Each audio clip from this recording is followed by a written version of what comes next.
At family dinner, her millionaire husband's mistress announced she was moving in. Too bad the house wasn't hers anymore. Hi, my beautiful family. May peace fill our hearts and strength guide our steps. May love and faith protect our family forever. With love in my heart, I want to share something very special.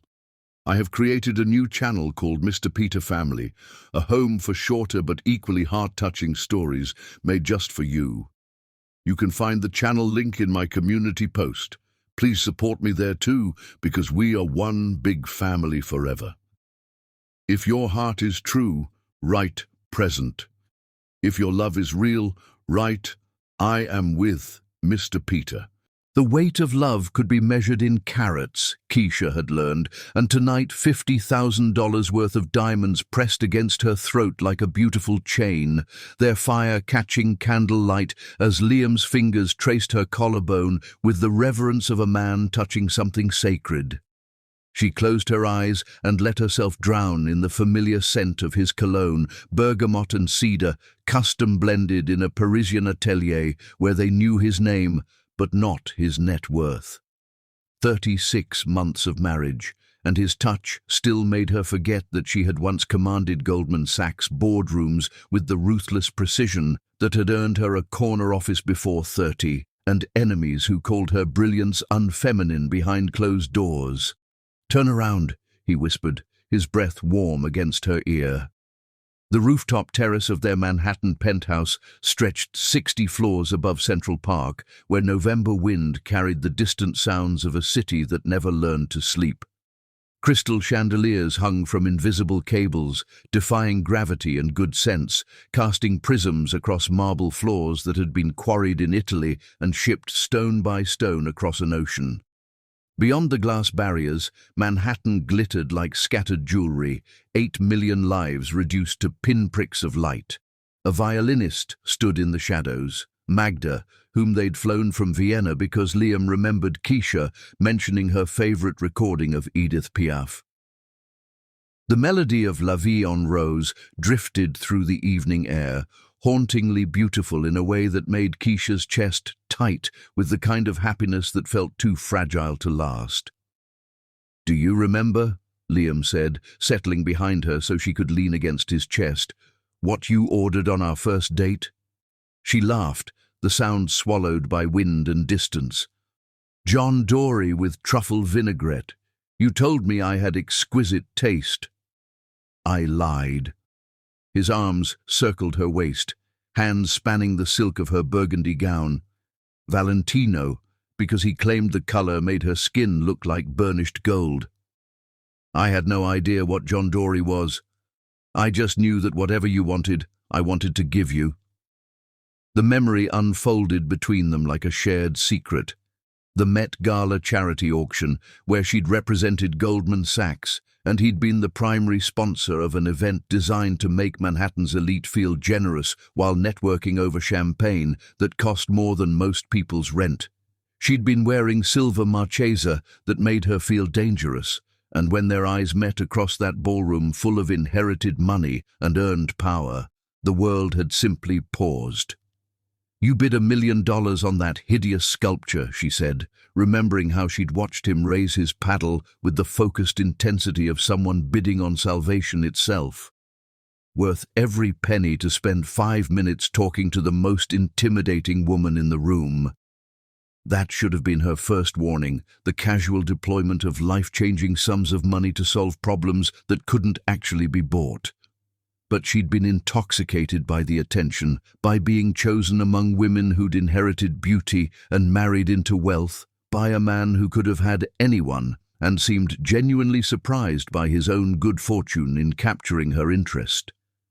Their courtship had been a masterclass in overwhelming force. Private jets to Paris for dinner reservations he'd waited 6 months to secure, weekend trips to Napa Valley because he wanted her to taste wine from vines older than America, flowers that arrived without occasion because Tuesday felt like a day that needed improving.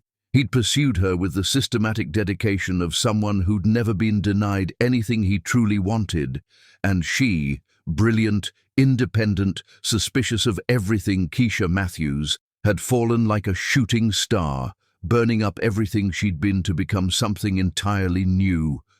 The sacrifice had felt like evolution.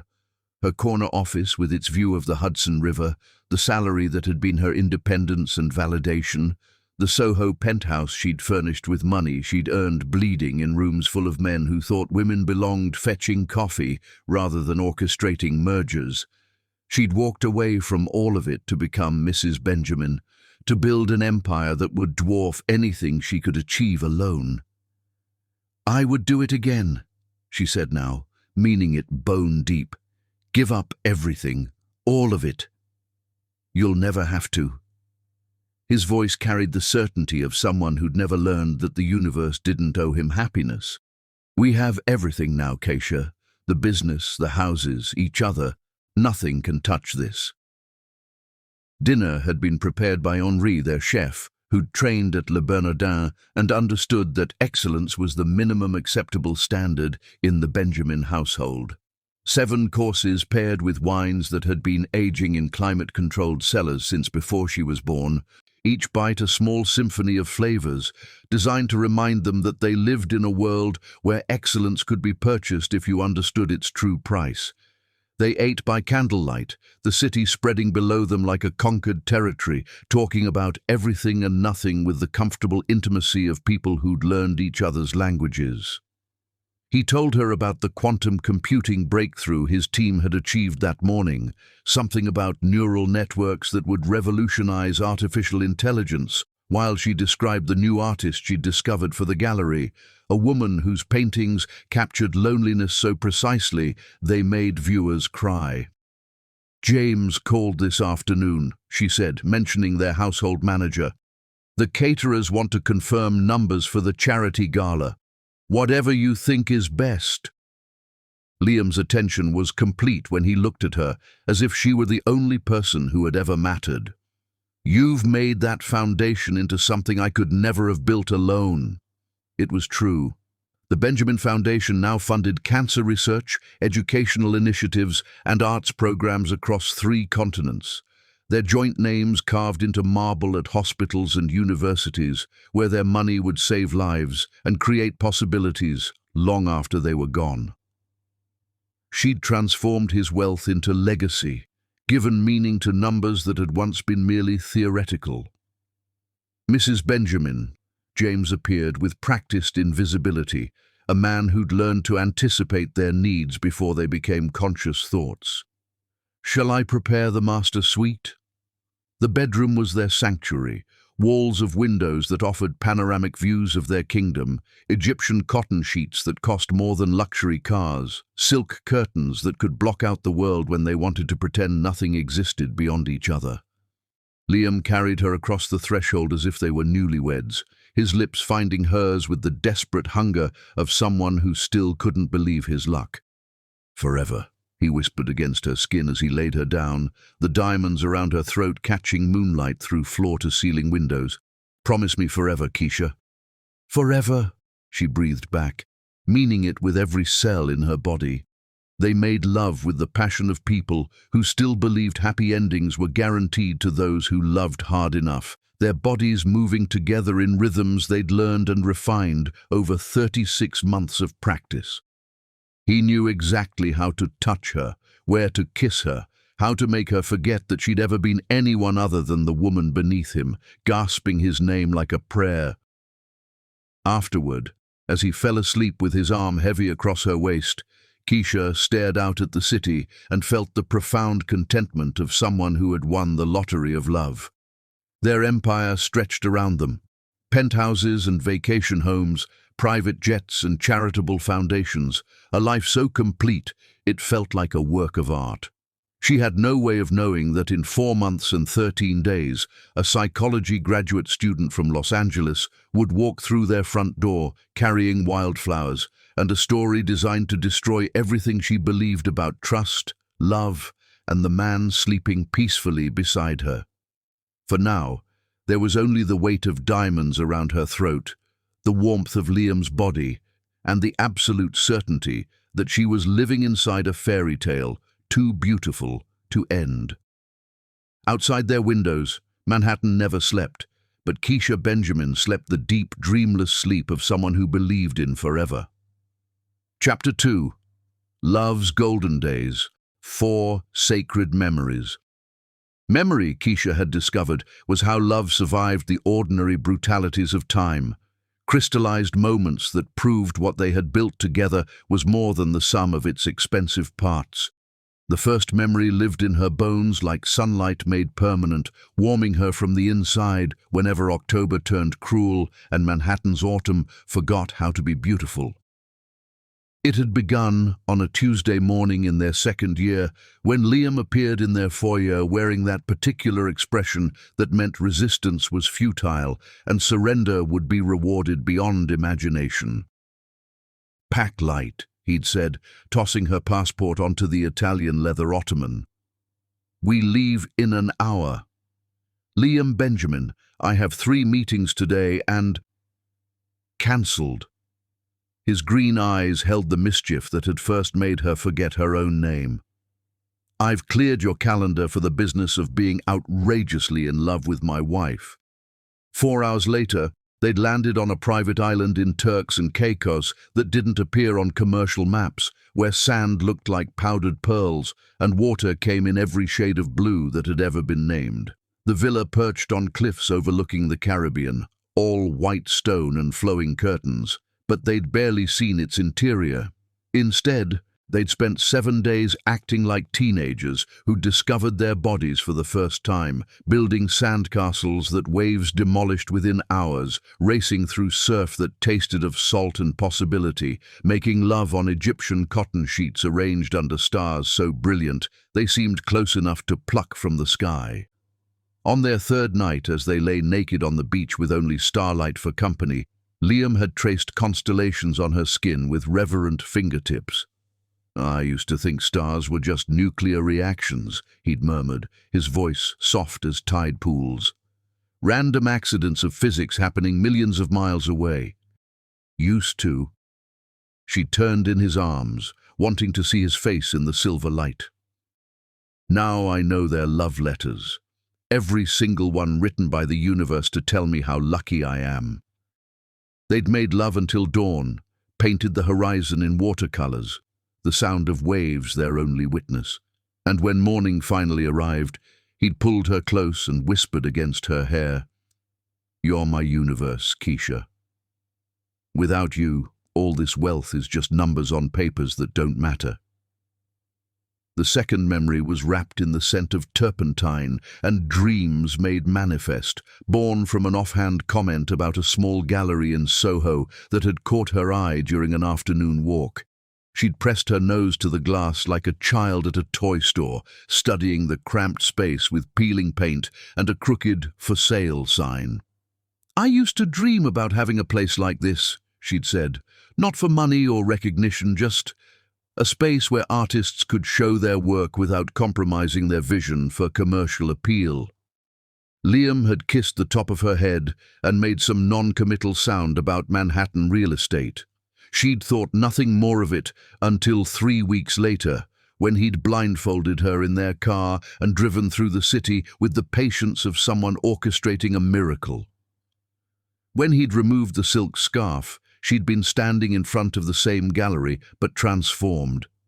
Fresh cream paint, polished floors, track lighting that could showcase art like precious gems. Above the door, in letters of brushed gold, the Keisha Benjamin Gallery. She'd cried then, ugly, grateful tears, while he held her on the sidewalk as if they were the only 2 people in the world. The space was breathtaking. Soaring ceilings, hardwood floors that gleamed like honey, a back office with a mahogany desk positioned to catch morning light. On the desk, a single white rose in crystal with a note in his careful handwriting. "For the woman who taught me that beauty isn't bought, it's nurtured." Their opening exhibition had been a retrospective of their love story told through commissioned art. 12 painters capturing moments from their relationship, their first dance, the morning he'd proposed on Santorini's cliffs, quiet Sunday afternoons reading together in their library. The night had been packed with Manhattan's cultural elite, But Keisha had only watched her husband moving from painting to painting, telling their story with the pride of someone who'd won love's highest prize. The third memory was built on devotion and repetition, the kind of consistency that most people reserved for religion. Every 15th day of every month, without exception, Liam recreated their first date with obsessive attention to detail. Same restaurant, Le Bernardin, where they kept table 7 permanently reserved. Same wine, 1996 Chateau d'Yquem, that cost more per bottle than most people spent on groceries monthly.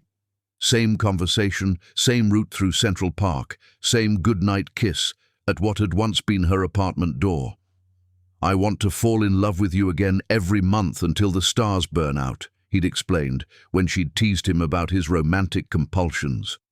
Even during Benjamin Industries' most crucial expansions, acquiring quantum computing startups, negotiating partnerships with tech giants, he never missed their monthly ritual.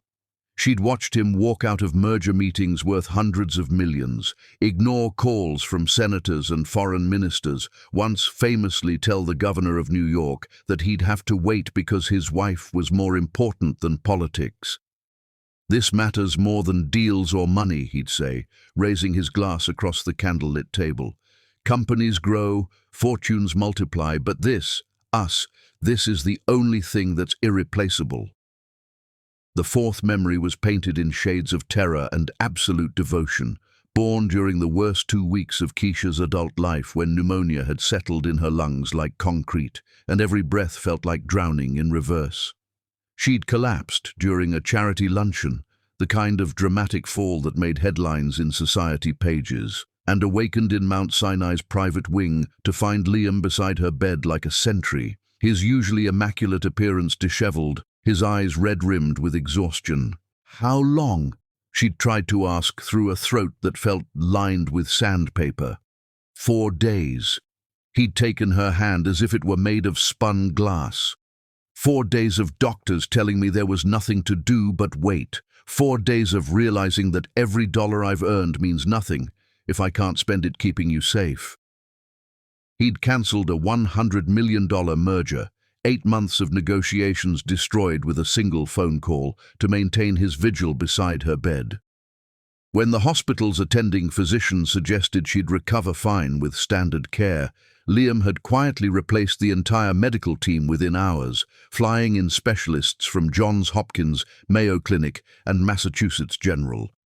He'd slept in the reclining chair beside her bed for 2 weeks, leaving only to shower and change clothes, feeding her ice chips when she was too weak to hold a cup, reading Jane Austen aloud when television was too loud and silence too frightening. "Money can't buy you," he'd whispered one night when he thought she was sleeping, his forehead pressed against their joined hands. "But it can buy the best care, the best doctors, the best chance of keeping you with me. I'll spend every penny, sell every company, if it means one more day of loving you." By the time she was released, Keisha understood something fundamental about her husband that she'd only glimpsed before.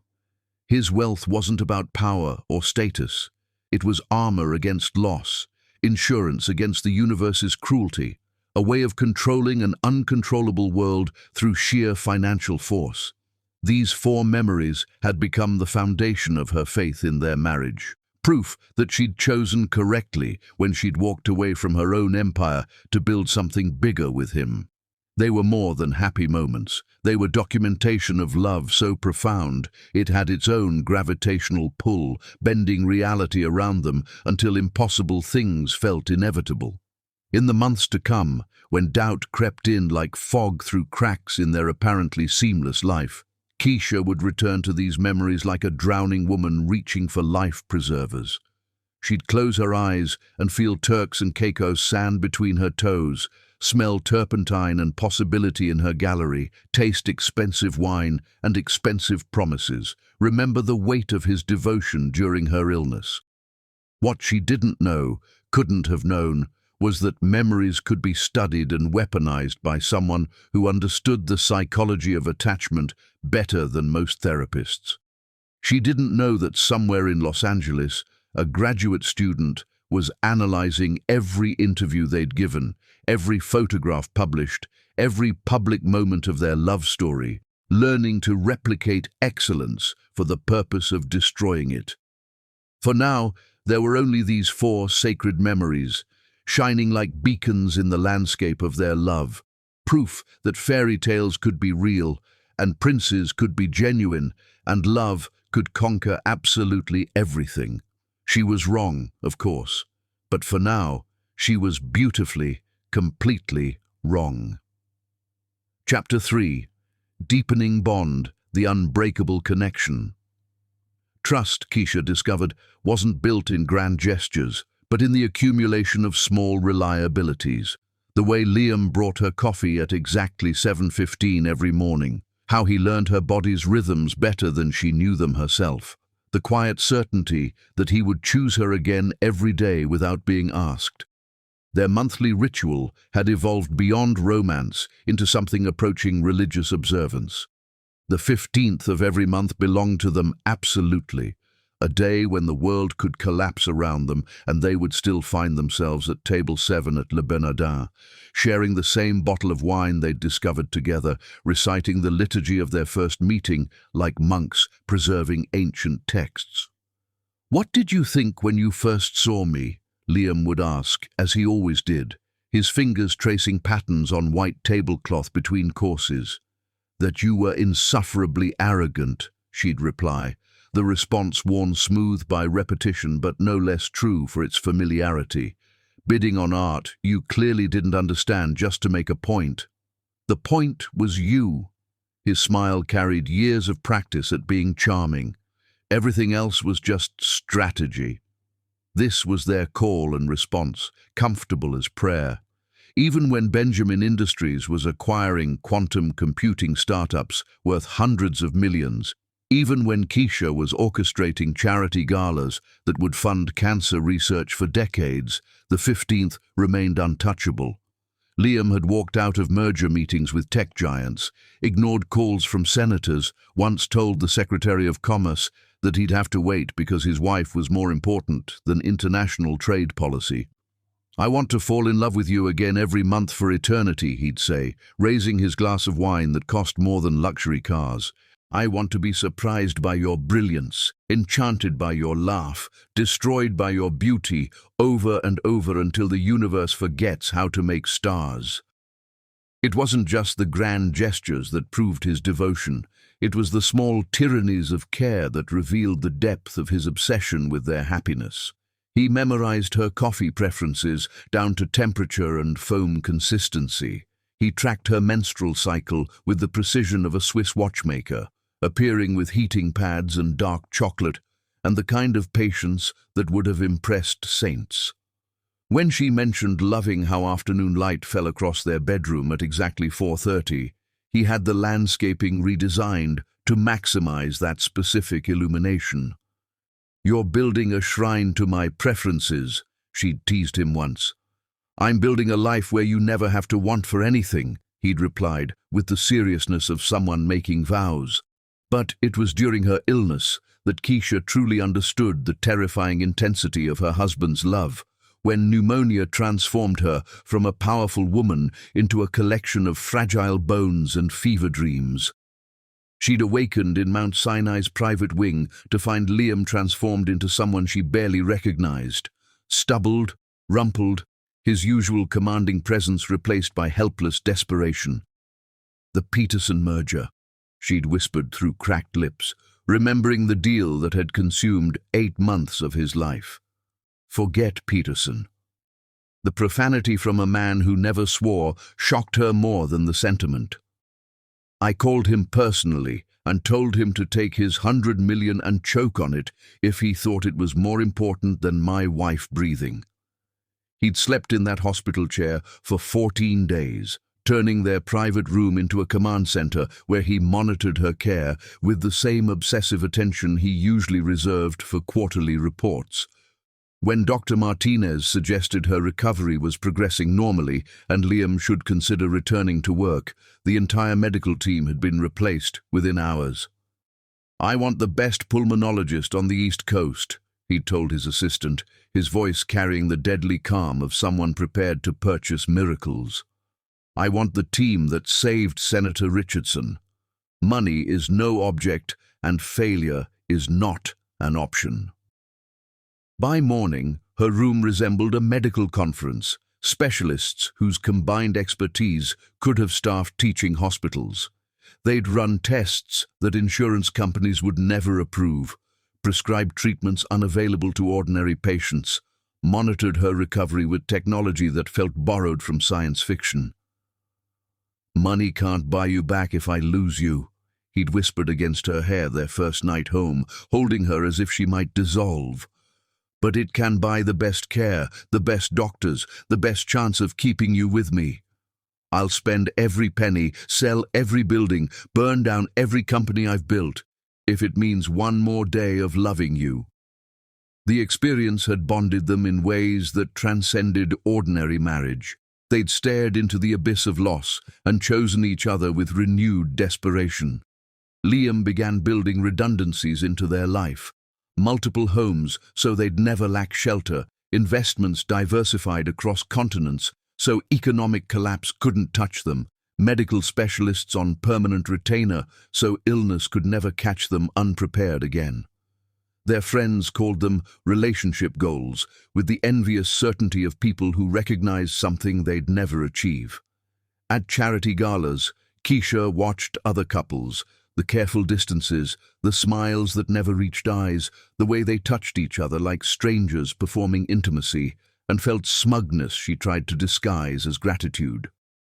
"You two make the rest of us look like amateurs," Victoria Ashford had said at the Met Museum benefit, her voice carrying the particular bitterness of a woman whose husband was currently conducting his third public affair. "What's your secret?" The secret was obsession disguised as love, though Keisha would never have phrased it that way. They were addicted to each other. Consumed by the high of being so seamlessly matched, they seemed to share circulation systems. When Liam was in London for business, she felt physically incomplete. When she traveled to Los Angeles for gallery openings, he called 3 times daily just to hear her breathe. Forbes had featured them on their Power Couples cover, a photograph that captured them looking at each other instead of the camera with expressions of such naked adoration the magazine had needed to adjust the colors to make it suitable for print. "The Benjamin Empire," the headline read, "How Love Built a Fortune and Fortune Built a Love Story." The article detailed their business partnership as much as their marriage, how Keisha's Goldman Sachs expertise had elevated Benjamin Industries from successful to legendary, her marketing genius diversifying them into industries Liam's technical background had never touched. They were exponentially better together than they'd ever been apart, and everyone could see it. Vanity Fair followed with a 12-page spread that made them the subject of dinner party conversations from Manhattan to Malibu. The photographs were stunning, art-directed glimpses into their private world that made their penthouse look like something from architectural fantasies. But it was the candid shots that captured public imagination. Liam bringing Keisha coffee in bed, Keisha adjusting his tie before board meetings, both dancing in their empty living room to music only they could hear. "You have what everyone wants," the interviewer had observed. "Excellence in love and success. Do you ever worry about losing it?" "Every day," Liam had answered, his hand finding Keisha's across space between their chairs. "That's why we never take it for granted. Love isn't something that happens to you. It's something you build together, one choice at a time." Their shared dreams had grown increasingly elaborate as their success compounded. Children who would inherit not just money, but examples of what real love looked like. Retirement to their Tuscan estate, growing old among olive groves and ancient stones. A legacy that would outlast them both. Foundations and scholarships and buildings bearing their names, helping people long after they were gone. "I want to be buried beside you," Keisha had said one night, her head on his chest, listening to his heartbeat like a lullaby, close enough to hold hands through eternity. Burial is for people who give up, Liam had laughed, the sound rumbling through his chest. Science will figure out immortality long before we're ready to leave each other. She'd believed him. Not about immortality, but about their love being the kind that could survive anything. They were building something eternal, something that would outlast their bodies and money and empire. They were writing a love story for the ages. What she didn't know was that love stories could be studied, analyzed, and weaponized by someone who understood the psychology of human attachment better than most people understood their own hearts. Somewhere in Los Angeles, a graduate student was creating detailed psychological profiles of their marriage, identifying vulnerabilities and pressure points with surgical precision. For now, there was only the weight of his hand in hers, the certainty of their shared future, and the beautiful delusion that love was sufficient armor against the world's cruelties. She was about to learn exactly how wrong she could be. Chapter 4. The serpent enters Eden. Precious arrives evil, Keisha would later understand, never announced itself with theatrical entrances or obvious malice. It arrived wearing a grateful smile and carrying wildflowers, speaking in the careful cadences of someone raised to understand that good manners were the most effective camouflage for devastating intentions. It was a Thursday afternoon in late September when Liam burst through their front door with the barely contained energy that usually preceded his most generous impulses, the kind of humanitarian fervor that had once led him to anonymously fund an entire children's hospital because a newspaper article about pediatric cancer had ruined his morning coffee. "Keisha!" His voice echoed through the marble foyer with urgency that made her stomach clench. "I need you to meet someone very important." She descended their grand staircase to find her husband standing beside a young woman who looked like she'd stepped from a pre-Raphaelite painting into their aggressively modern world. Precious Williams possessed the kind of beauty that made other women simultaneously protective and suspicious, tall but unthreatening, blonde but natural, stunning, but with fresh-faced innocence that suggested she'd never learned to weaponize her appearance. "This is Precious Williams," Liam announced, his arm around the girl's shoulders in a gesture purely paternal but destined to haunt Keisha's memory. "Robert Williams's daughter." The name hit like ice water. Robert Williams had saved Benjamin Industries during the tech crash 5 years ago, appearing like financial salvation when even Liam's billions hadn't been enough to weather the storm that had destroyed companies worth more than small nations. He'd materialized with exactly the right connections and precisely the right capital to keep their empire from crumbling into expensive dust. "Oh God," Keisha breathed, descending with her hand pressed to her heart. "How is he?" Liam mentioned the diagnosis. Precious's eyes, genuinely emerald, flecked with gold, that caught light from their crystal chandelier, filled with tears, she blinked away with admirable composure. "He's fighting, but stage 4 pancreatic cancer. The doctors say 6 months if we're fortunate."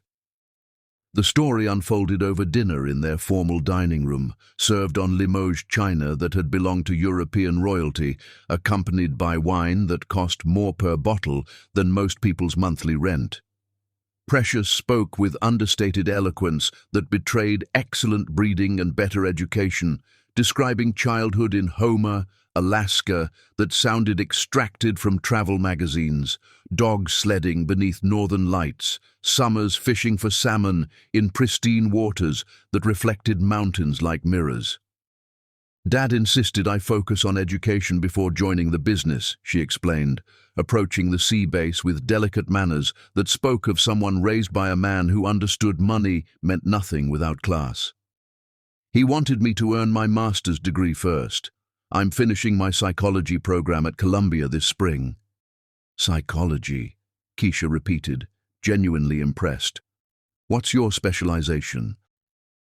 "Cognitive behavioral therapy and relationship dynamics." Precious smiled with shy pride of someone discussing genuine passion. "I want to help couples build stronger marriages, understand the psychological patterns that predict lasting love. My thesis examines factors that contribute to long-term marital success. Liam nearly choked on his wine. How wonderfully appropriate. She's studying what we've already mastered. The irony would have been amusing if it hadn't been so precisely, impossibly cruel. The thing is, Liam continued, leaning forward with intensity he usually reserved for merger negotiations, Robert specifically asked if Precious could stay with us while she finishes her degree. He wants to know she's safe and cared for when he couldn't complete the sentence, but the implication hung in the air like expensive perfume, too heavy, too overwhelming. Robert Williams had literally preserved their fortune. If he wanted them to care for his daughter during his final months, refusing would have been monstrous. Of course, Keisha said immediately, because what else could she say? Precious, you'll take the entire East Wing. It has its own sitting room and bathroom, plenty of space for studying. I couldn't possibly impose, Precious began, but Keisha dismissed her protests. Family doesn't impose, and that's what you are now, family. The words felt prophetic in ways that would prove devastating. Precious settled into their home like she'd been born to inhabit marble halls and crystal palaces. She was the ideal houseguest, grateful without being obsequious, helpful without overstepping boundaries, present without being intrusive. She brought thoughtful gifts that told stories rather than displaying wealth. Alaskan salmon, she prepared herself using techniques learned from indigenous fishermen, handcrafted jewelry made by native artists, photographs of landscapes so stunning they looked like beautiful lies. I wanted to share pieces of home, she explained, presenting Keisha with a necklace of jade and silver that was somehow more beautiful than pieces costing 10 times as much. Dad always said gifts should tell stories, not just demonstrate bank accounts.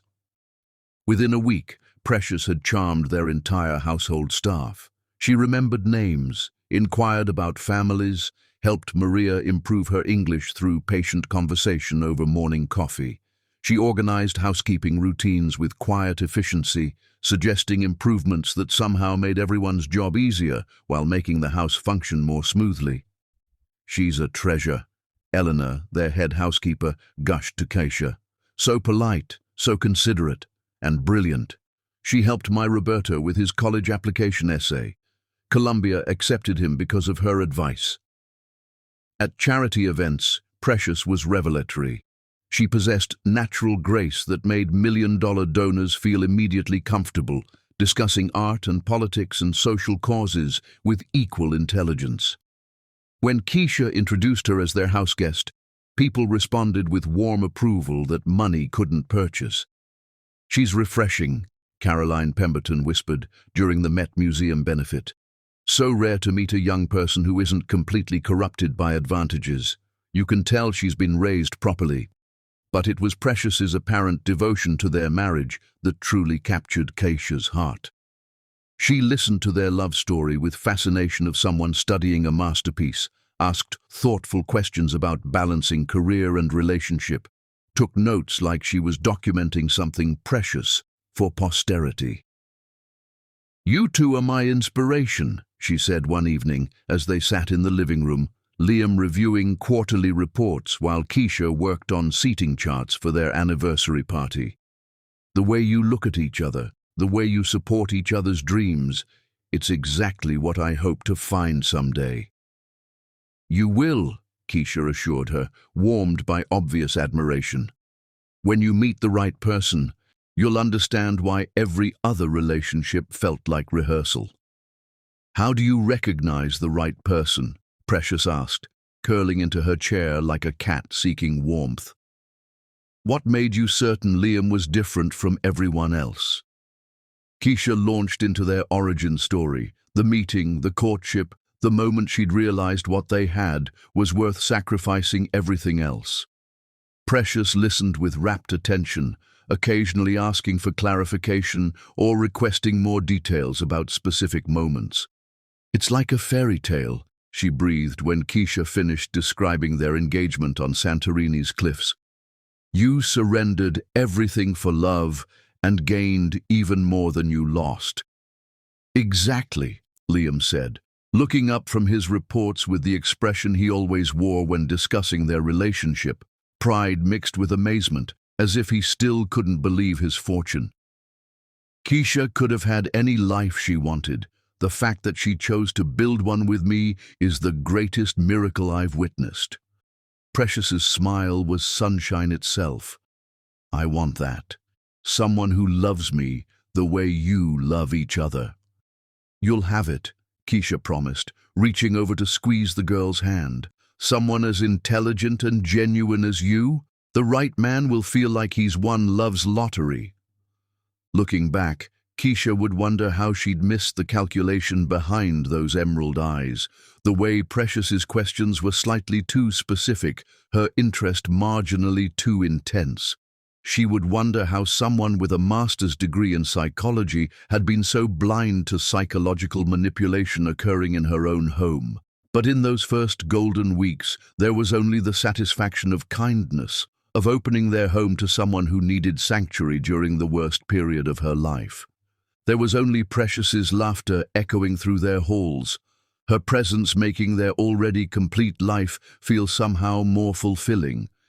She fit into their world like she'd been designed for it, and perhaps, Keisha would later realize, she had been.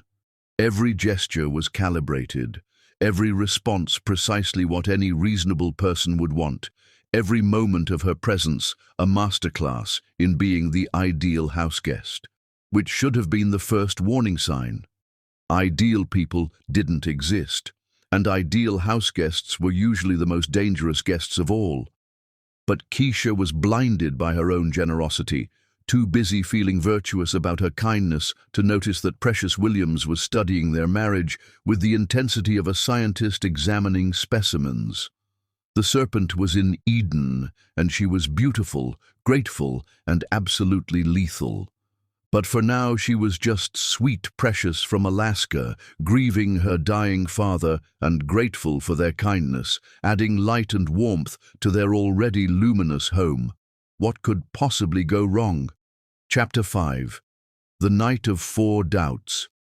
When paradise cracked, some nights carved themselves into memory with surgical precision, and Thursday, November 18th, would forever exist in Keisha's mind as the evening when paradise began its slow-motion collapse, one carefully orchestrated coincidence at a time. The day had followed its usual luxurious rhythm. Morning spent at the gallery reviewing submissions for their winter exhibition, a collection exploring themes of deception in contemporary art, which would later seem like cosmic irony. Afternoon at the Mandarin Oriental Spa, where hot stone massage and European facials maintained the image of effortless excellence that Manhattan society expected from Mrs. Benjamin. She'd returned home at 6 o'clock, skin glowing and mind peaceful, expecting to find Liam in his study and Precious absorbed in thesis research. Instead, she'd walked into a tableau that would replay in her memory with the clarity trauma brings to detail. Steam escaped their master bathroom like secrets seeking air, and there stood Precious Williams before their marble vanity, wearing Keisha's $3,000 La Perla silk robe. Not just any robe, the champagne-colored one Liam had commissioned for their second anniversary, the one that made her feel like a goddess, the one hanging in the locked section of her walk-in closet behind a door requiring a 7-digit code. "Oh!" Precious startled when she saw Keisha's reflection, cheeks flushing with what appeared to be embarrassment. "Keisha! I'm so sorry. I spilled coffee everywhere and grabbed the first thing I could find. I was just about to change back." The explanation flowed with practiced smoothness, delivered with precisely the right amount of flustered apology. But Keisha's business instincts, honed by years of detecting boardroom deception, caught inconsistencies immediately. The locked closet requiring a code Precious shouldn't possess. The fact that beneath the robe she wore a pristine white blouse and black slacks showing no evidence of coffee stains.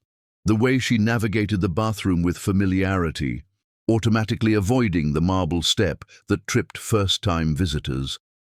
Most telling was how Precious had carefully moved Keisha's diamond tennis bracelet aside to arrange her toiletries on the vanity, suggesting intimate knowledge of where hidden jewelry drawers were located.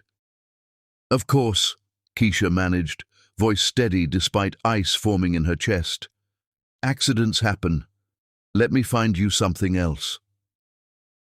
As she watched Precious retreat to the guest wing, hands shaking slightly as she rehung the robe, Keisha noticed something that made her stomach lurch, the faint indentation on the vanity stool cushion, suggesting this wasn't Precious's first time making herself comfortable in the master bathroom. By 8:30, Keisha had almost convinced herself she was developing paranoia. They were having dinner in the formal dining room, Liam's Thursday tradition of ordering from that impossible-to-reserve sushi place in Tribeca, and conversation flowed with usual easy rhythm.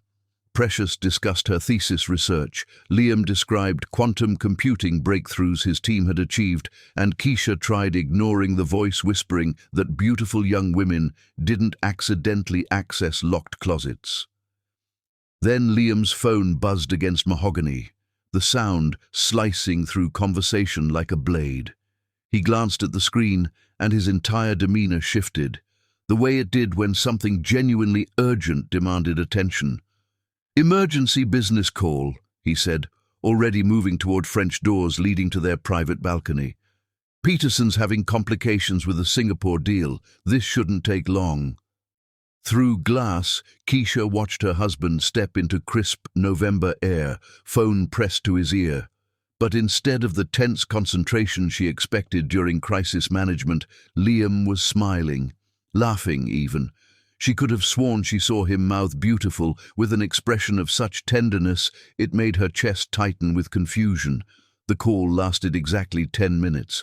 When Liam returned, his face had resumed professional composure. "Crisis averted, just the usual complications with international transfers." But before Keisha could respond, Precious rose gracefully from her chair, napkin folded with precise manners that spoke of expensive finishing schools. "I should call home and check on Dad. You know how he worries when he doesn't hear from me." She disappeared toward the guest wing, and Keisha noticed she walked with the same relaxed confidence Liam had displayed during his supposedly stressful business call. When Precious returned 15 minutes later, she radiated the contentment that comes from good news, not the subdued worry of someone checking on a dying parent.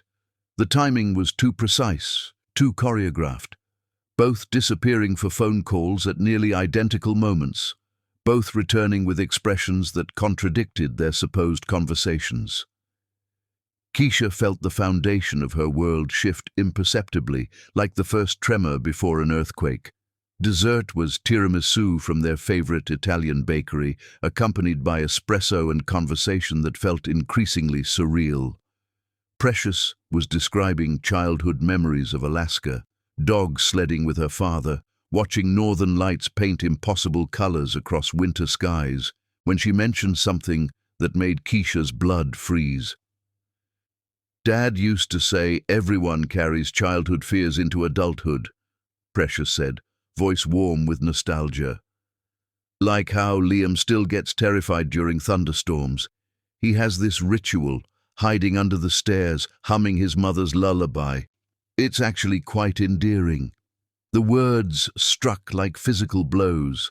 Liam's storm phobia was his most closely guarded secret, something he'd shared only after 2 years of marriage, and only during a particularly violent storm that had left him pale and shaking.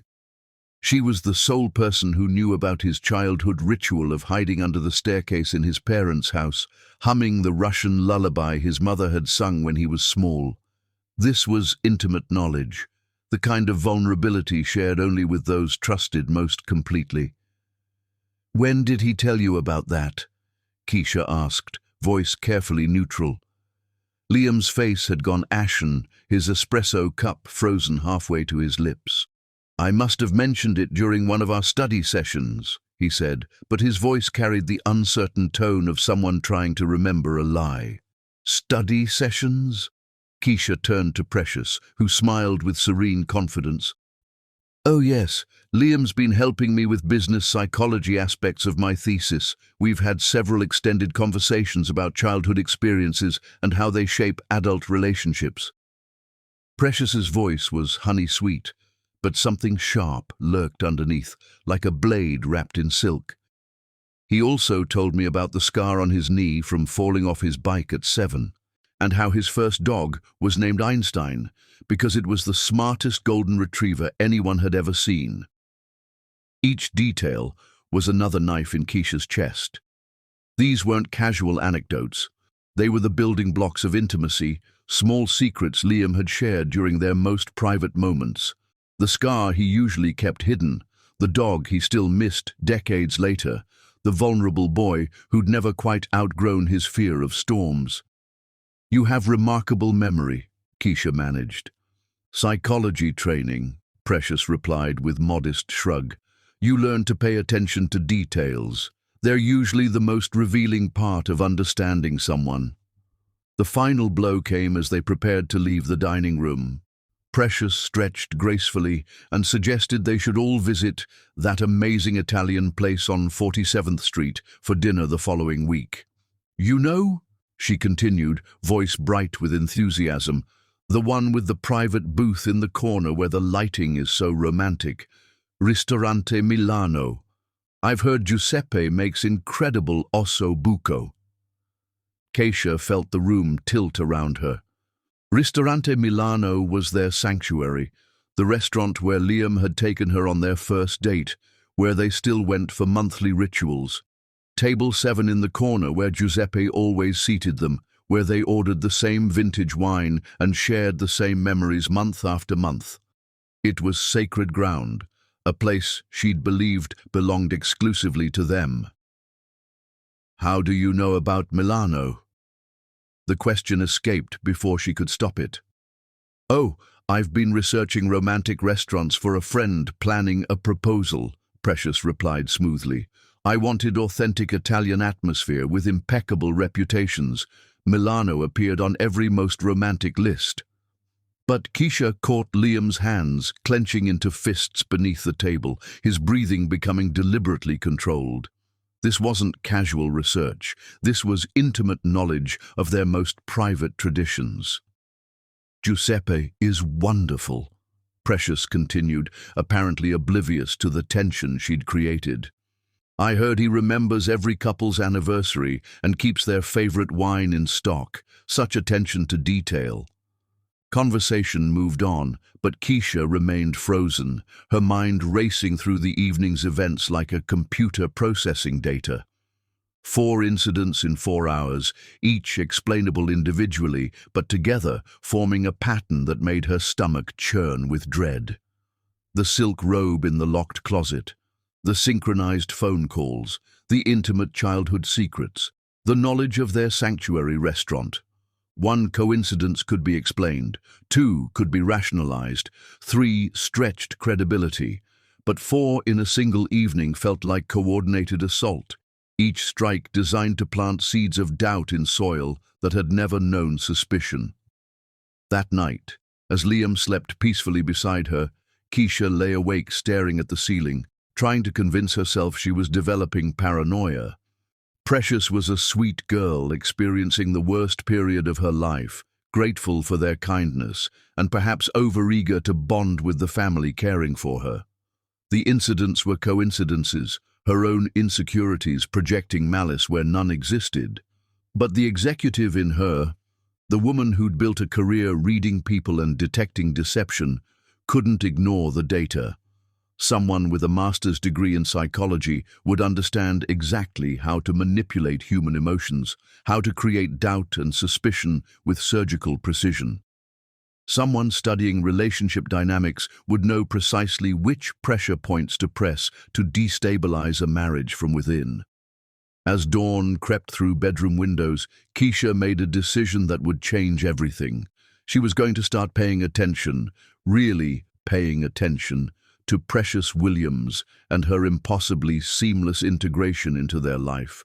Because ideal people didn't exist, and ideal house guests were usually the most dangerous guests of all. The seed of doubt had been planted, and Keisha was about to discover that some seeds grew faster than others, especially when watered with lies and tended by someone who understood exactly how to cultivate destruction. Chapter 6. Growing Suspicions. The web of lies expands. Suspicion, Keisha discovered, was like a virus that rewrote the code of ordinary life, transforming innocent gestures into proof and coincidences into conspiracies until she could no longer distinguish between legitimate concern and the paranoia that comes from loving someone too much to lose them gracefully. The changes in Liam began as subtle variations in their domestic symphony, his phone migrating from its usual place face up on their nightstand to face down with the focused determination of someone guarding state secrets. When she asked him for the passcode to order Thai food while he showered, he claimed he'd changed it for security reasons but couldn't recall the new numbers.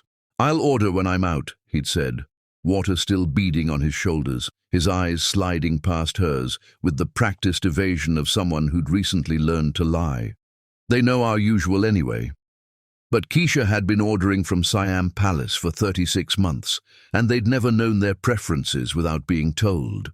It was a meaningless deception, but it lodged in her chest like a splinter that grew more painful with examination.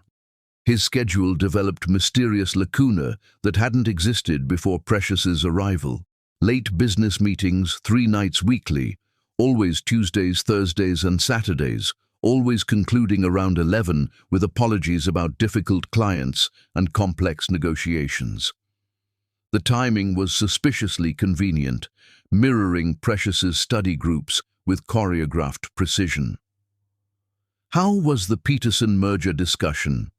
Keisha asked one Thursday as Liam slipped into bed beside her, his hair carrying the faint scent of November air and something else, a perfume that wasn't hers. "Complicated," he replied, which had become his default response to anything business-related.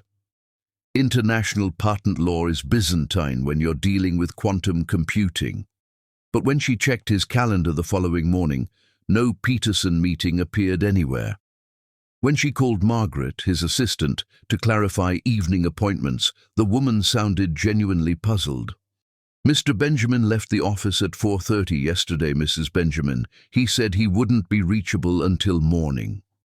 7 hours unaccounted for, and Liam sleeping peacefully beside her as if deception had become as natural as respiration. The cologne was new too, something woody and expensive that replaced the custom French fragrance she'd given him for their 2nd anniversary. When questioned, he claimed his usual bottle had broken and this was temporary, but she'd found the supposedly shattered bottle still full in his bathroom drawer, hidden behind towels like documentation of adultery. Even more disturbing were changes in their physical intimacy. Liam had always been a present lover, focused with intensity that made her feel like the only woman in existence. But lately, he seemed elsewhere during their most private moments. Eyes closed, not with pleasure but concentration, as if imagining himself in different arms. Once, while making love, he'd whispered a name that wasn't hers, something beginning with Prek, before catching himself and covering with Precious Girl in a voice that sounded forced and desperate. She'd pretended not to notice, had continued moving beneath him with mechanical precision while her heart fractured into pieces small enough to slip through cracks in their marble floors. But it was Precious's gradual assumption of authority within their household that truly convinced Keisha something sinister was orchestrating itself beneath her roof. It began incrementally, rearranging flowers in the foyer because lilies clash with marble, reorganizing the pantry because efficiency matters in busy households, suggesting staff schedule modifications because Elena mentioned wanting more time with her grandchildren. Each change was reasonable, presented with helpful enthusiasm that made objecting seem petty. But the cumulative effect was erosion of Keisha's dominion in her own home, death by 1,000 small surrenders. Precious has such wonderful insights, Elena gushed during their weekly household meeting. She suggested rotating the cleaning schedule to maximize natural light, and everything gets done so much faster now. What Elena didn't mention was that the new schedule left Precious alone in the master suite every Tuesday afternoon while Keisha was at the gallery and Liam was supposedly in meetings. What Elena didn't know was that Keisha had begun finding traces of Precious's presence in their private spaces. Bobby pins on bathroom counters, the faint scent of her perfume lingering in walk-in closets, subtle disturbances in jewelry arrangements that suggested someone had been examining her most treasured possessions. The social humiliation began in early December, when food poisoning struck the night of the Metropolitan Opera's Winter Gala. She'd anticipated the event for months. It was the kind of high-profile charity function where Manhattan's elite displayed their cultural sophistication like peacocks exhibiting plumage. "You should still attend," she'd told Liam from their bed, alternating between fever and chills like a malfunctioning thermostat. "The foundation expects a significant donation from us. Someone needs to represent Benjamin Industries." "I'll take Precious," he'd replied, the suggestion emerging so quickly it felt rehearsed. "She understands charitable giving's importance, and she's been working so hard. A night out would benefit her." Keisha had agreed because refusing would have seemed selfish.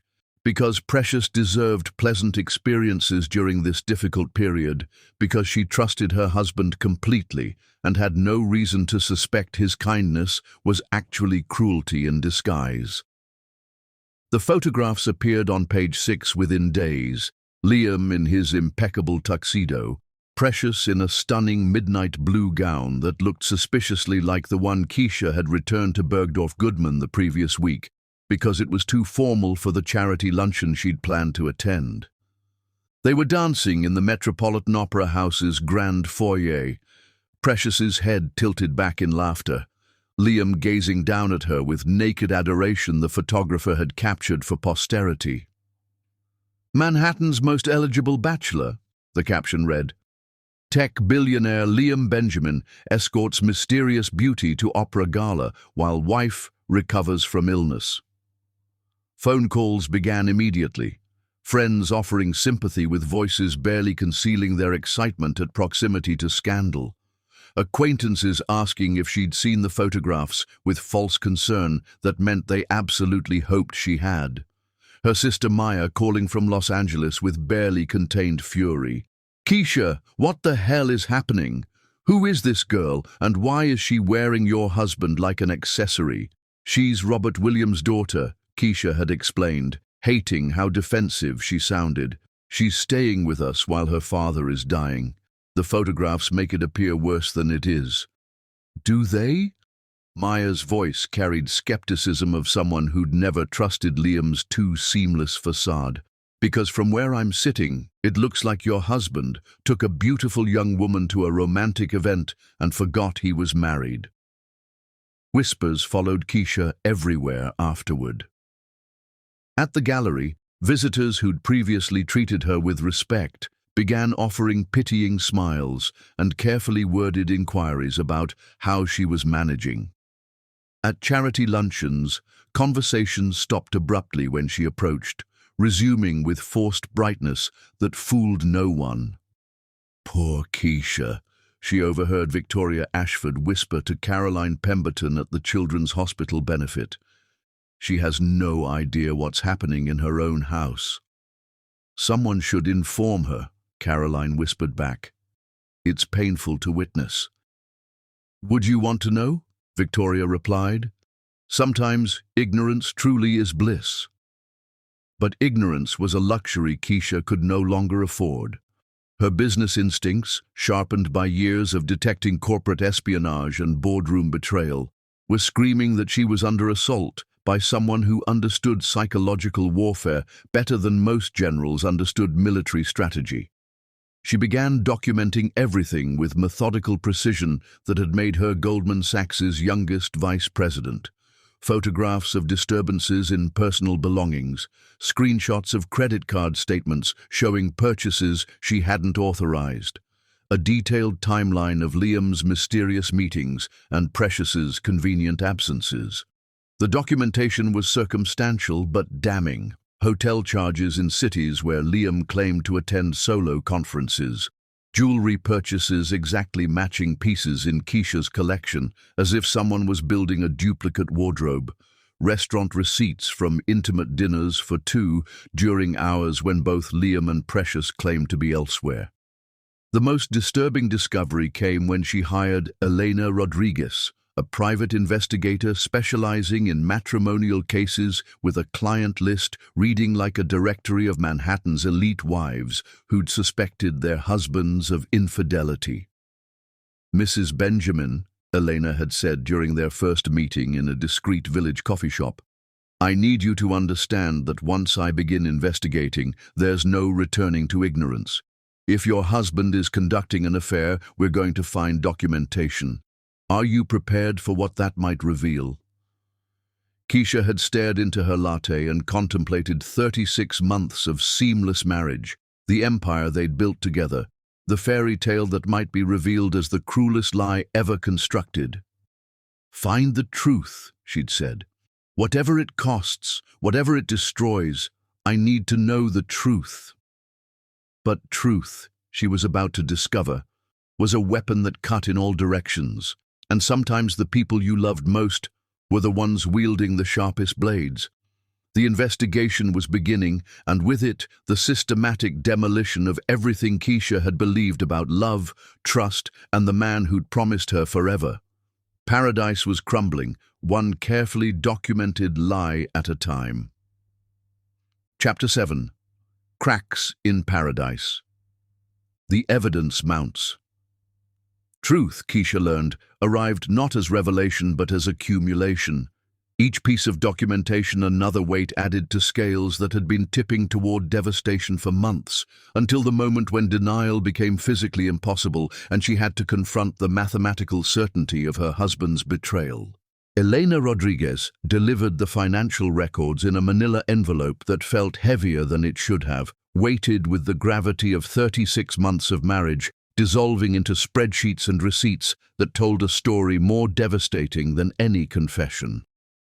They met in their usual coffee shop in the village, a place anonymous enough for secrets, but civilized enough for the kind of conversation that would reshape Keisha's understanding of her own life.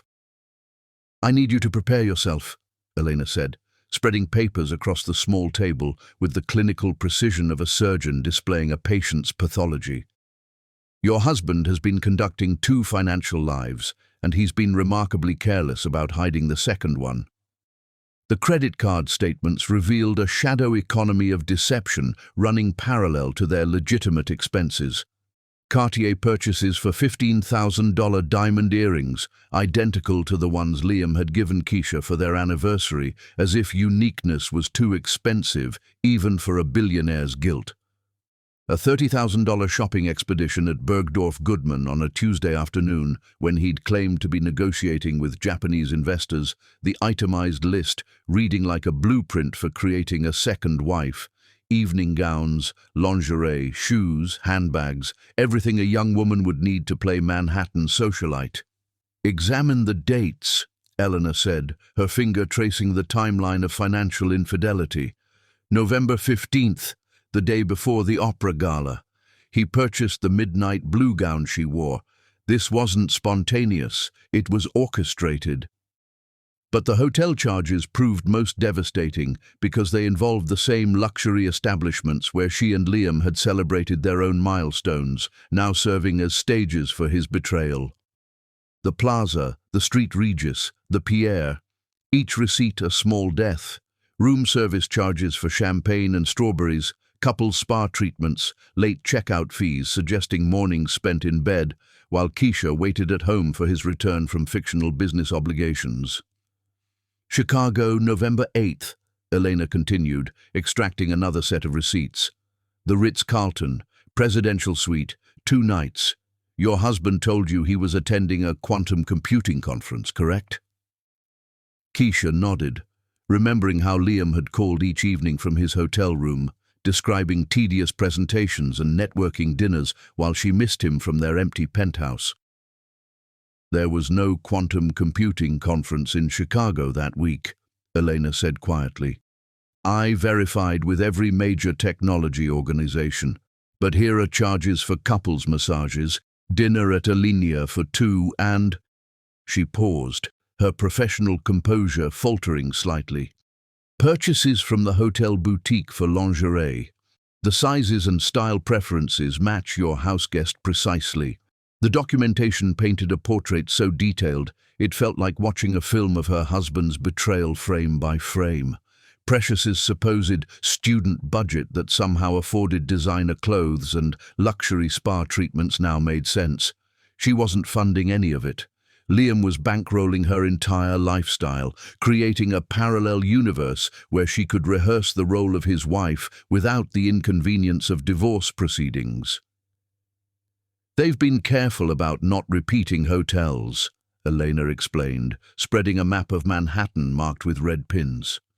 But patterns emerge. Always upscale establishments, always on nights when you have confirmed alibis. Gallery events, charity functions, visits to your sister. They've been studying your schedule like military strategists. The hotel security footage was worse than receipts, because it showed them as they truly were, rather than how they performed for Keisha. Elena's contacts in the hospitality industry had preserved surveillance videos that should have been destroyed by standard protocol, but had been maintained through the kind of professional corruption that money could facilitate. Watching Liam and Precious together in hotel lobbies was like observing strangers wearing the faces of people she thought she knew. They moved with fluid intimacy of long-term lovers, not the awkward politeness of mentor and student. Liam's hand rested on Precious's lower back with possessive familiarity as they walked through the plaza's lobby. Precious kissed him in elevators with passion of someone who'd been practicing for months, not the hesitant affection of new romance. They looked at each other the way Keisha had believed Liam looked only at her, with complete absorption, as if the rest of existence had ceased to matter. How long? Keisha whispered, watching her husband embrace another woman with the same tenderness he'd shown her that very morning. Based on financial trails, at least 4 months, Elena replied. But I suspect it began earlier. These people are sophisticated. They understood how to hide their tracks. What we're seeing represents moments when they became careless. Restaurant documentation was particularly cruel because it violated their sanctuary spaces, the private rituals Keisha had believed belonged exclusively to them. Ristorante Milano, where she and Liam renewed their vows monthly, had also been hosting Precious for intimate dinners that exactly paralleled their own traditions. Same table, same wine, same owner who treated them like family, except Giuseppe had been unknowingly facilitating 2 versions of the same love story. He's been recreating your relationship with her, Elena explained, showing Keisha receipts from their sanctuary. Same dates, same orders, same romantic gestures. It's like he's conducting a split-screen experiment to determine which version of his life he prefers. Phone records revealed hundreds of calls and texts between Liam and Precious, conversations occurring during business hours when they were supposedly focused on their respective work. The timing was surgically precise. Calls made during Keisha's standing appointments, texts sent while she was in meetings, a constant communication stream that ran parallel to their marriage like background music she'd never been meant to hear. They're not just conducting an affair, Eleanor said, her voice carrying grim certainty of someone who'd witnessed this pattern before. They're building a relationship. This isn't recreational, it's replacement. The most devastating documentation came from witness testimonies Eleanor had collected through her network of hospitality contacts. Waiters who remembered serving them anniversary dinners that weren't their anniversaries. Hotel staff who'd been tipped generously to ensure privacy during romantic getaways that occurred while Keisha worked late at the gallery. Boutique employees who'd helped Precious select gifts for her husband while Liam waited in luxury vehicles outside. The girl knows your entire life story, a Tiffany sales associate had told Elena.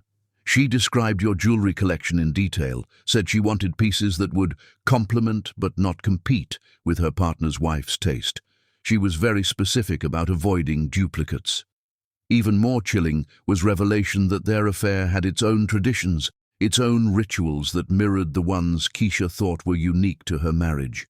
Monthly dinners at restaurants she'd never heard of, weekend trips to destinations she'd never visited, private jokes and shared memories that had been accumulating while she lived in blissful ignorance. "They have their own anniversary," Elena said, consulting her notes. "September 15th, the day she moved into your home. They've been celebrating it monthly, just like you and your husband celebrate yours." The investigation had revealed something worse than simple adultery. It was identity theft on an emotional level, systematic replacement of one life with another. Precious wasn't just sleeping with Liam. She was becoming Keisha, absorbing the role of Mrs. Benjamin piece by piece until the original became redundant. "There's something else," Eleanor said, her voice dropping to whisper. "Something you need to understand about Precious Williams herself." She slid a final folder across the table, this one containing information that would shatter Keisha's last assumptions about the girl she'd welcomed into her home like family. "Robert Williams doesn't exist," Elena said simply. "There's no record of anyone by that name in the technology industry, no business partnerships with your husband's company, no dying father in Alaska. Precious Williams isn't who she claims to be." The room seemed to rotate around Keisha as the magnitude of deception became clear. Not just infidelity, but elaborate fraud. Not just betrayal, but calculated psychological warfare waged by someone who'd studied their marriage like a textbook and identified every vulnerability, every pressure point, every method to destroy them from within.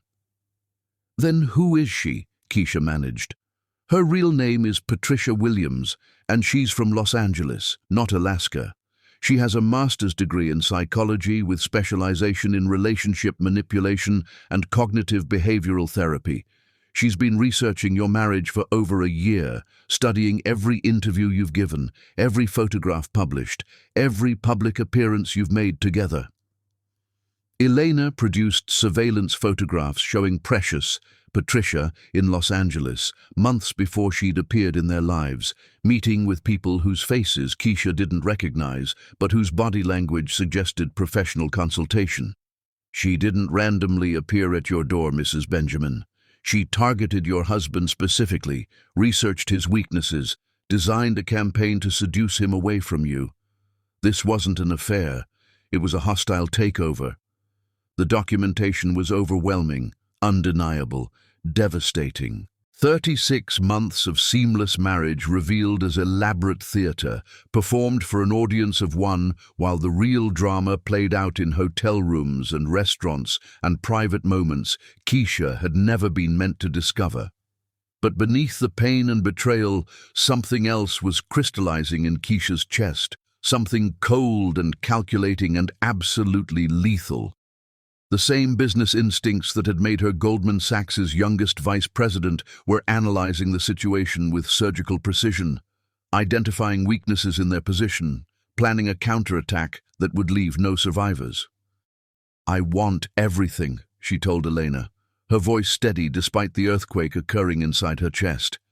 "Every receipt, every photograph, every witness statement, every piece of documentation that proves what they've done. I want enough ammunition to destroy them both." "Mrs. Benjamin," Eleanor said carefully, "are you certain you want to escalate this? Sometimes the best revenge is a quiet divorce and a generous settlement." Keisha looked at the documentation spread across the table, the financial fraud, the identity theft, the systematic destruction of everything she'd built and believed in, and felt something crystallize inside her that was harder than diamonds and twice as sharp.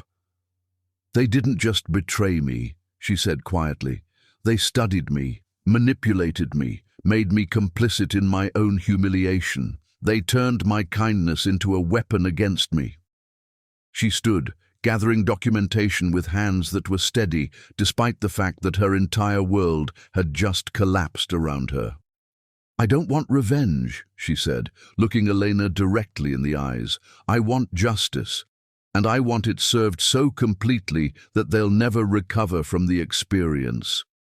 The war was about to begin, and Keisha Benjamin had just realized she'd been fighting it for months without knowing it. Now it was time to start winning. Chapter 8.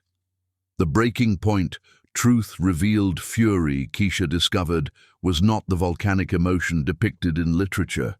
It was crystalline clarity that moved through her veins like liquid nitrogen, freezing everything it touched until she felt like a specimen of rage encased in diamond-hard determination. Elena Rodriguez had achieved the impossible.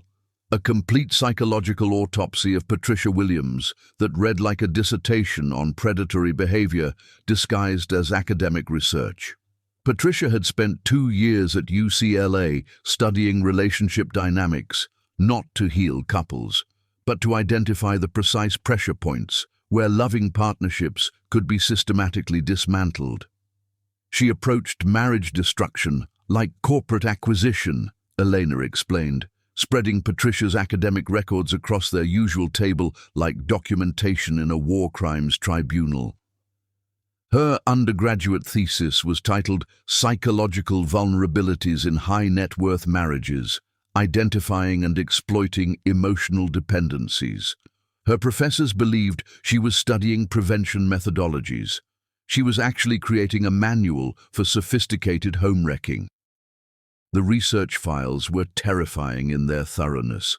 Patricia had compiled detailed psychological profiles of Manhattan's wealthiest couples, identifying which marriages contained exploitable fractures and which husbands could be successfully targeted. Liam hadn't been randomly selected. He'd been chosen after months of analysis that identified him as optimal prey, successful enough to justify the effort, devoted enough to his wife to present interesting challenges, and emotionally vulnerable enough to be manipulated once his psychological defenses were compromised. "Examine this," Eleanor said, pointing to handwritten notes in Patricia's careful script. She identified your husband's specific psychological profile. Subject demonstrates classic imposter syndrome despite obvious success. Underlying insecurity about deserving love suggests susceptibility to validation-seeking behavior. Wife's professional sacrifice creates guilt complex that can be exploited through strategic positioning as career-focused alternative. Every detail of their life together had been weaponized against them. Patricia had analyzed their public interviews, studied their body language at charity events, even obtained guest lists from functions they attended to identify which socialites might provide useful intelligence about their private dynamics. She'd approached this seduction like a military campaign, complete with reconnaissance and strategic planning. "She spent 6 months in New York before ever approaching your husband," Eleanor continued, "working as hostess at restaurants you frequented, taking yoga classes at your gym, positioning herself in your social ecosystem until an introduction felt organic rather than orchestrated." The meeting at the technology conference hadn't been coincidental. Patricia had purchased admission specifically to target Liam. She wanted to destroy them completely, professionally, financially, socially, and emotionally. She wanted them to understand exactly what it felt like to have their entire world revealed as an elaborate deception. "I want comprehensive intelligence on Patricia Williams," she told Eleanor. Her authentic background, her financial situation, her family, her previous victims. If she wants to engage in psychological warfare, I'm going to demonstrate what happens when she targets someone more skilled at it than she is. The investigation revealed that Patricia was essentially bankrupt, surviving on credit cards and student loans while maintaining the facade of wealthy sophistication. Her parents in Los Angeles were middle-class accountants who believed their daughter was studying abroad in Europe. Her previous affairs had ended when she was discovered, leaving her with nothing but refined skills for targeting the next wealthy husband. "She's not in love with your husband," Eleanor reported. "She's in love with his financial portfolio. This is economic predation disguised as romance." But it was the discovery of Patricia's detailed plans for the future that truly revealed the scope of her ambition. Hidden in her laptop, which Elena's contact in hotel security had accessed during one of their romantic getaways, were documents that outlined her strategy for complete replacement of Keisha in Liam's life. "She's been planning your systematic destruction for months," Elena said, showing Keisha printouts that read like military strategy. "Social isolation, financial dependence, emotional manipulation. She's been methodically destroying your support systems while positioning herself as the only person your husband can trust." The plan included specific tactics for making Keisha appear unstable, unreliable, and unworthy of her position in Manhattan society. Patricia had been subtly undermining her relationships with friends, planting seeds of doubt about her mental health, even researching methods to trigger behavior that could be interpreted as paranoid or controlling. "She's been gaslighting you for months," Elena explained. "Those incidents that made you feel insane, the robe, the phone calls, the intimate details, they were deliberate. She wanted you to suspect, wanted you to question your own perceptions, wanted you to appear unstable when you finally confronted the truth." But Patricia had miscalculated the strength of her opponent. Instead of fracturing under psychological pressure, Keisha had channeled her business instincts into investigative precision. Instead of becoming the unstable wife Patricia wanted to portray, she had become a detective collecting prosecution-quality documentation. "They believe they're in control," Keisha said, studying the documents that revealed the full scope of their conspiracy. "They think I'm still the naive wife who trusts her husband and welcomes houseguests with open arms." She looked up at Elena with a smile that carried the promise of absolute annihilation. "It's time to demonstrate how catastrophically wrong they are." The counterattack was about to commence. And Keisha Benjamin had just realized that she wasn't the victim in this narrative. She was the avenging angel who had been positioned to deliver justice with compound interest. Patricia Williams had studied psychological warfare, but she'd never faced a Goldman Sachs-trained predator who understood how to use money, influence, and strategic planning as weapons of mass destruction. The student was about to become the teacher, and the lesson was going to be absolutely unforgettable. Chapter 9. The Dinner Announcement. The Final Betrayal. There are moments when the universe pauses to witness its own cruelty, when years of carefully constructed lies reach the precise point where one more deception will topple the entire architecture, and Saturday evening, December 15th, was destined to be the night when 36 months of seamless marriage finally revealed itself as the most sophisticated con game ever orchestrated. Keisha had spent the week preparing for this dinner with the methodical precision of a general planning the decisive engagement of a war, every detail choreographed to create the optimal stage for her counterattack. The formal dining room had been arranged with their wedding china, Limoges porcelain that had cost more than luxury automobiles, and baccarat crystal that caught candlelight like frozen tears. Fresh white roses from their florist arranged with mathematical precision, wine from their private cellar that had been aging since before Patricia Williams was born, and an atmosphere of elegant sophistication that would make the coming destruction even more devastating by contrast. The guest list was carefully curated for maximum impact. Liam's parents, Eleanor and Harrison Benjamin, who represented old Manhattan money and older moral values. Keisha's sister Maya, who had flown from Los Angeles with barely contained fury of someone who'd never trusted Liam's too seamless facade. And of course, the stars of this particular tragedy, her beloved husband and his precious protégé, both blissfully unaware that they were about to be exposed before the people whose opinions mattered most. "Everything looks exquisite, darling," Eleanor said as she air-kissed Keisha in the foyer, her diamond tennis bracelet catching light from their crystal chandelier.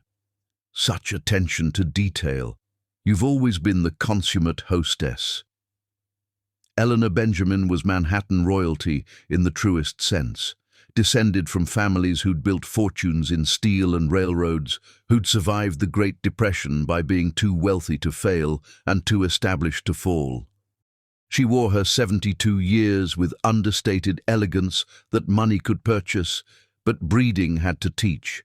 And she'd never fully approved of her son's choice to marry a woman who'd worked for her fortune rather than inheriting it.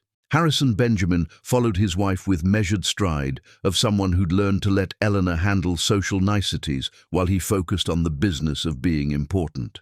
At 75, he still commanded boardrooms with authority of someone who'd never questioned his right to rule, whose handshake could move markets and whose disapproval could end careers.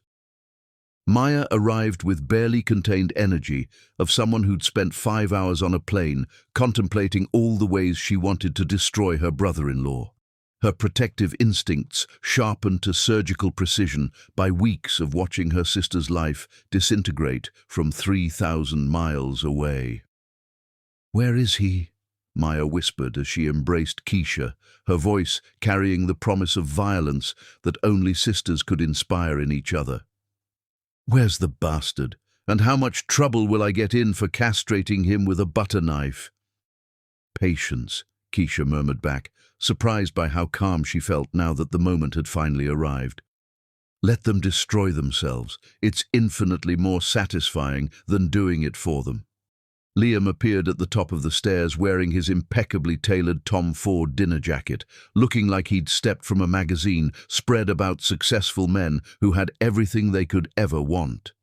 His smile was radiant as he descended to greet his parents, the devoted son playing his role with the same precision he'd brought to playing the devoted husband. Patricia made her entrance with dramatic timing of someone who understood that being fashionably late created anticipation, sweeping into the foyer wearing a midnight blue cocktail dress that Keisha recognized from the Bergdorf receipts Eleanor had uncovered. Her hair was arranged in an elegant updo that showcased diamond earrings, Liam's anniversary gift to Keisha, reproduced in exact detail for his mistress, and she moved with confidence of someone who believed she'd already achieved victory. "Mr. and Mrs. Benjamin," she said, offering her hand to Liam's parents with optimal balance of respect and familiarity. "It's such an honor to finally meet you properly. Liam speaks of you constantly." Dinner conversation flowed with carefully orchestrated pleasantness that Manhattan society had refined over generations of practice. Patricia charmed Harrison with intelligent questions about the technology industry, impressed Eleanor with her knowledge of art and culture, and played the role of grateful houseguest with such excellence that even Maya seemed momentarily disarmed by her apparent sincerity. "You've raised an extraordinary son," Patricia told the elder Benjamins as the main course was served. "The kindness he's shown during my father's illness has been a blessing beyond words." Eleanor smiled with maternal pride. "Liam has always been generous with those who matter to him." The irony was so exquisite that Keisha had to restrain herself from laughing. Patricia did matter to Liam, just not in the way she was pretending, and certainly not in the way that would survive the next 20 minutes. It was during the transition between main course and dessert that Patricia made her move, standing gracefully from her chair with theatrical timing that suggested this moment had been extensively rehearsed. She tapped her crystal wineglass with her dessert spoon, the sound cutting through conversation with clarity of a bell announcing the beginning of an execution. "I hope you'll forgive the interruption," she said, her voice carrying precisely the right amount of nervous excitement, "but I have wonderful news that I simply can't contain any longer." Keisha felt time decelerate as she watched her husband's face, saw the moment when anticipation shifted to panic as he realized what Patricia was about to do. His wineglass paused halfway to his lips, his eyes widening with terror that comes from watching a carefully constructed lie about to explode before the people whose opinions matter most.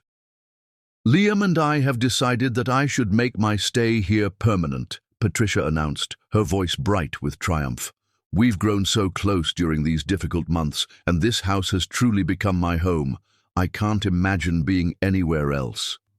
The silence that followed was so complete that Keisha could hear the soft tick of the antique clock in the corner, counting seconds until their world finished collapsing. Eleanor's fork stopped halfway to her mouth, her expression shifting from polite interest to shocked confusion. Harrison's face darkened with controlled fury that came from realizing he'd been played for a fool. Maya's chair scraped against marble as she leaned forward, protective instincts triggered by obvious threat to her sister's marriage. "I'm sorry," she said, her voice carrying deceptive sweetness that preceded sisterly violence. "But what exactly are you saying?" But it was Liam's response that truly shattered whatever remained of Keisha's faith in human decency. Instead of objecting, instead of clarifying misunderstanding, instead of protecting the wife who'd sacrificed everything for their marriage, he smiled. He actually smiled, reaching across the table to take Patricia's hand with tender possessiveness he'd once reserved for Keisha alone. "Precious has become essential to our family," he said, his voice carrying conviction of someone who'd finally stopped pretending. "She brings such light and joy to our home. It's impossible to imagine life without her now." Eleanor gasped, her wineglass slipping from nerveless fingers to shatter against marble in a cascade of crystal and cabernet that looked like scattered blood. Harrison's face went through several shades of red before settling on purple that indicated stroke-level blood pressure. Patricia leaned into Liam's touch with practiced intimacy that spoke of months of rehearsal, her emerald eyes bright with tears that looked suspiciously calculated. "I know this might seem sudden," she continued, her voice trembling with emotion that would have been convincing if Keisha hadn't known it was completely fabricated.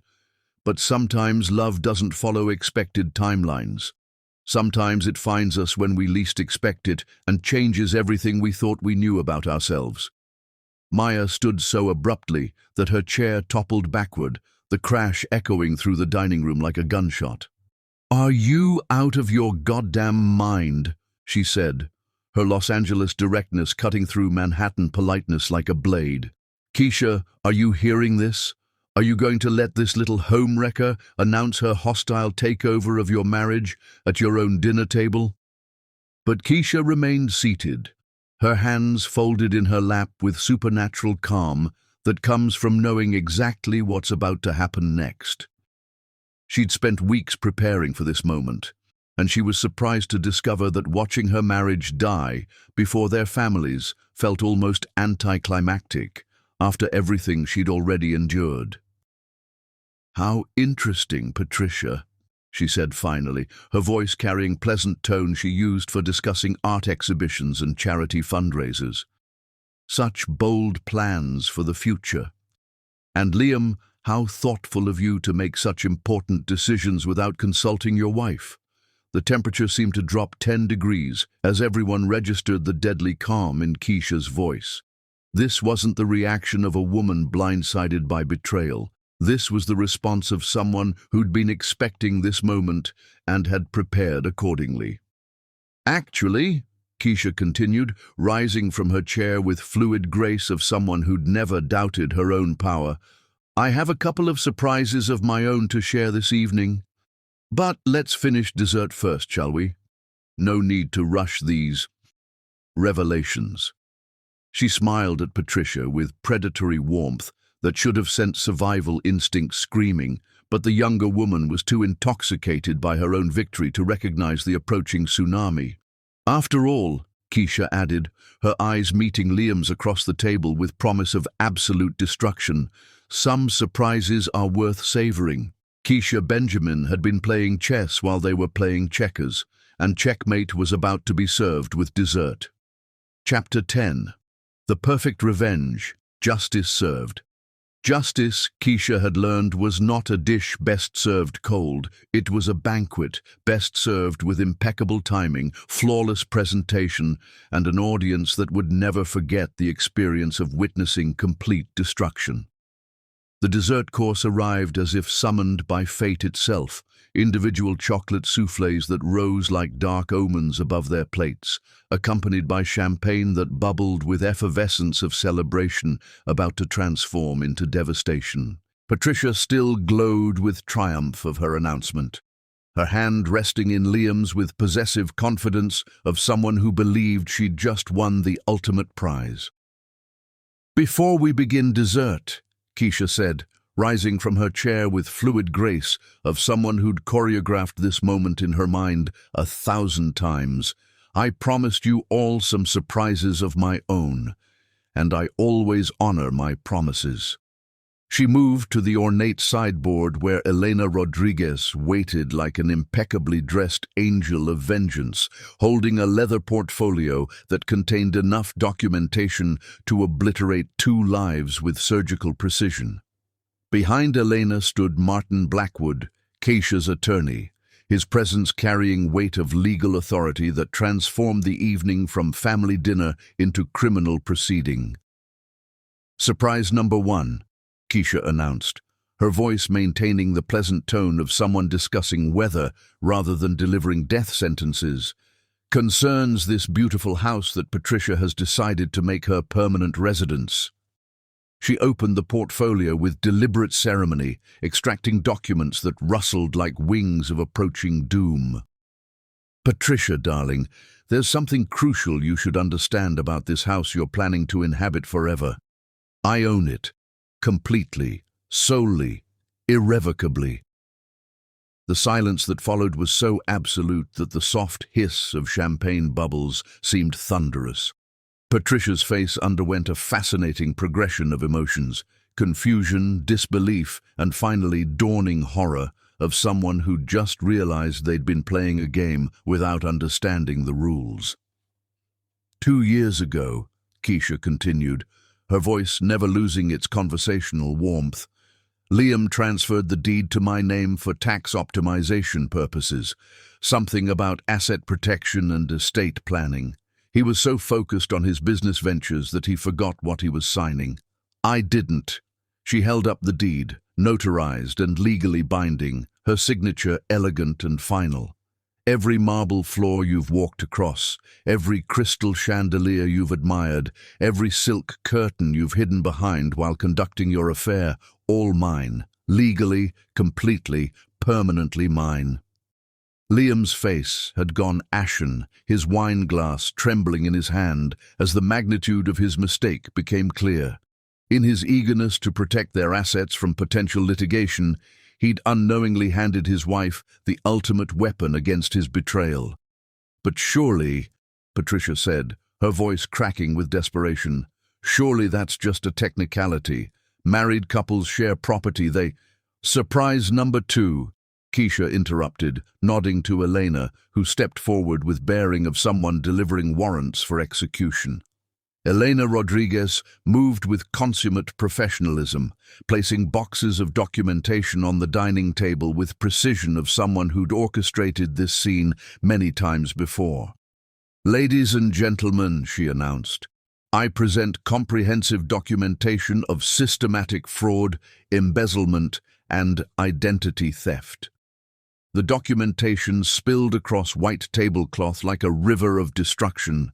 Hotel receipts, restaurant bills, jewelry purchases, bank statements, and most damning of all, the fabricated papers that had created Robert Williams from pure imagination. "Patricia Williams," Elena continued, her voice carrying authority of someone who dealt in facts rather than feelings, whose actual name is Patricia Mitchell of Los Angeles, California. Psychology graduate, yes, but not the grieving daughter of a dying technology investor, the daughter of middle-class accountants who believe she's studying abroad in Europe. Eleanor Benjamin made a sound like a dying bird, her hand pressed to her throat in shock. Harrison's face had progressed beyond purple to a shade that suggested cardiovascular emergency, his breathing shallow and rapid. Robert Williams never existed, Elena announced, holding up documents that proved the elaborate fiction. No business partnerships, no dying father, no tragic backstory. Just a carefully constructed lie designed to manipulate your sympathy and gain access to your home, your husband, and your fortune. Patricia was shaking now, her carefully applied makeup beginning to run as tears, genuine ones this time, started flowing down her cheeks.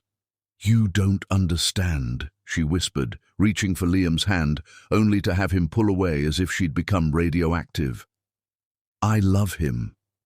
This wasn't supposed to be about money, it was about exactly what it's always been about," Keisha interrupted, her voice cutting through Patricia's protests like a scalpel through tissue. "Economic predation disguised as romance. You've done this before, haven't you, Patricia? The real estate mogul in Beverly Hills, the hedge fund manager in Connecticut, the venture capitalist in Seattle. You have quite an impressive resume of destroyed marriages." Maya leaned back in her chair with satisfied expression of someone watching justice delivered with mathematical precision. "Holy shit," she breathed, her voice carrying admiration for her sister's tactical brilliance. "You magnificent, terrifying woman. How long have you known?" "Months," Keisha replied, never taking her eyes off Patricia's disintegrating composure. "Months of watching you both perform your little drama while I documented every lie, every deception, every moment of calculated cruelty. But it was the final revelation that truly shattered what remained of Liam's world."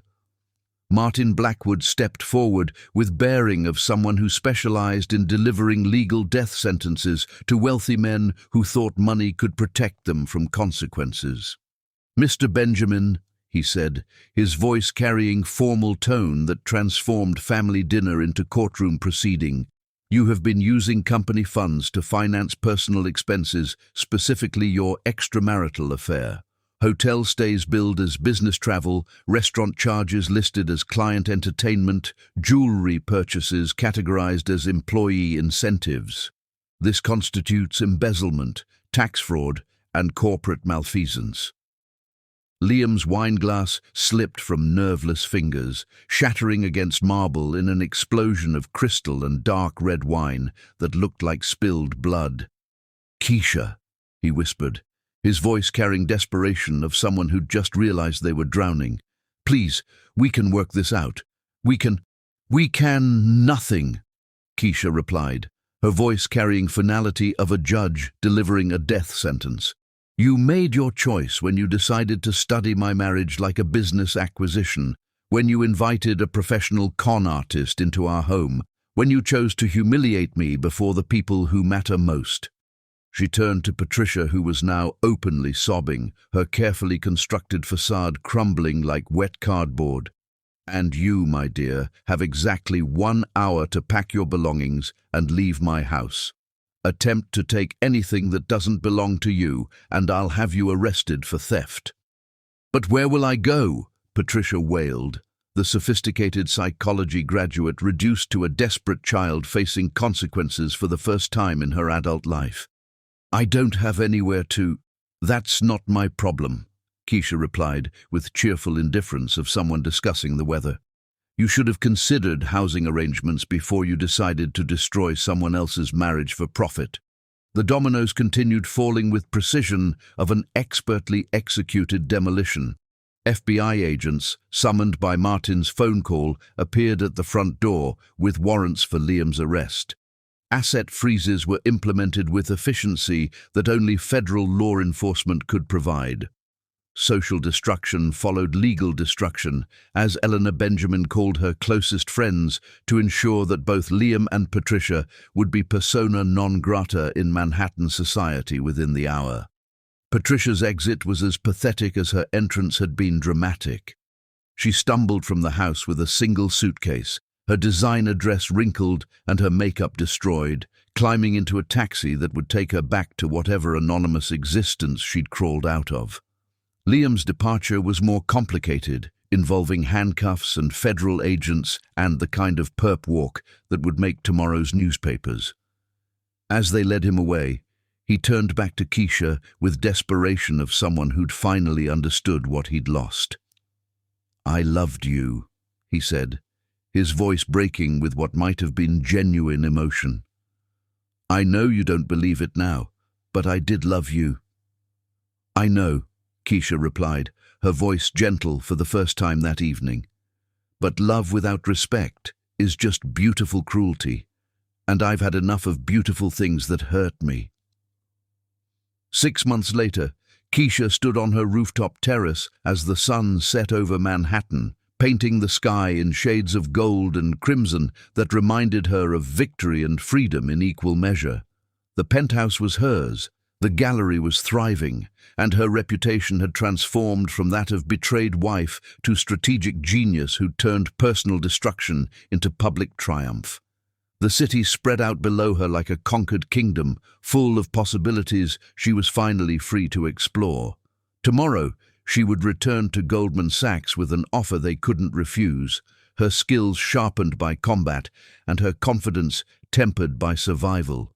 Patricia Mitchell had been deported to Los Angeles, where she faced fraud charges and a reputation that would follow her for the rest of her life. Liam was serving 18 months in federal prison, his business empire dissolved and his name synonymous with the kind of stupidity that money couldn't cure. As for Keisha Benjamin, she'd learned that fairy tales were just stories people told themselves to avoid the beautiful truth, that the most powerful magic was the kind you created yourself, and the only prince worth having was the one who saw your strength as something to celebrate rather than something to conquer. The city never slept, but Keisha Benjamin slept the deep, peaceful sleep of someone who'd faced the worst betrayal imaginable and emerged not just intact, but stronger than she'd ever been before. She'd discovered that revenge wasn't about destroying your enemies.